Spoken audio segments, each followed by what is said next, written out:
Chef de l'opposition. Future Liberal leader Mark Carney has said that inflation is domestically generated. So has the current governor of the Bank of Canada. And now, after $500 billion of inflationary deficits, the finance minister is pretending that she believes, like conservatives, that government spending is driving this crisis in the first place. Isn't it ironic that the solution to the problem the government will have to pursue if it wants to make life more affordable is to do exactly the opposite of what they have been doing for the last 7 years? The Honourable Minister.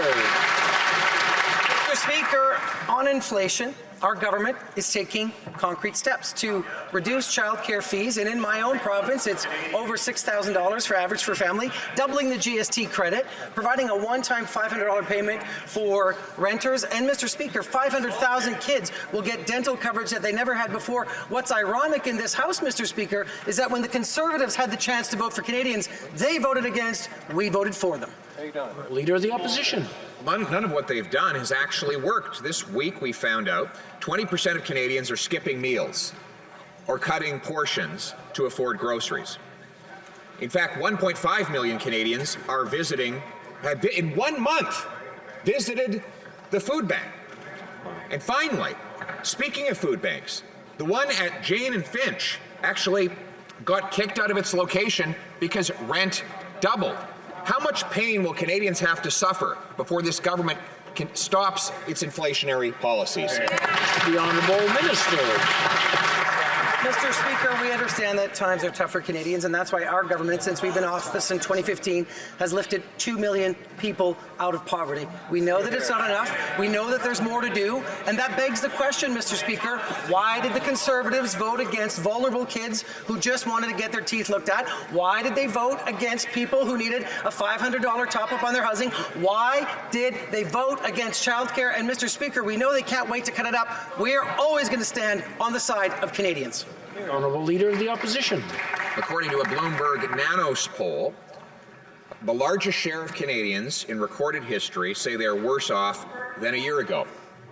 What did the NDP do as a solution to that? They voted to raise home heating bills. Yes, them along with their costly coalition partners in the Liberal Party voted twice to make home heating more expensive by tripling the carbon tax. The Liberals understand that the purpose of the carbon tax is to make home heating more expensive. Will they tell the NDP that that is in fact the plan? The Honourable Minister for Immigration.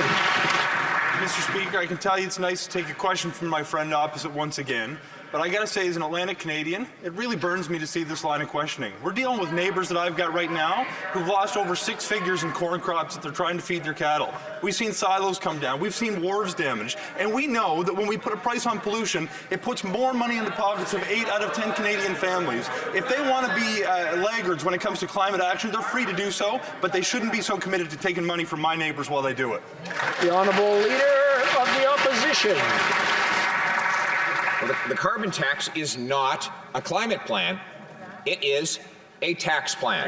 They have not hit a single solitary climate change target since they took office. And now they want to not double down, but triple down on their failure by tripling the carbon tax as we go into a winter when analysts expect that heating costs will go up 100% and more for families in that member's riding who heat their homes with oil.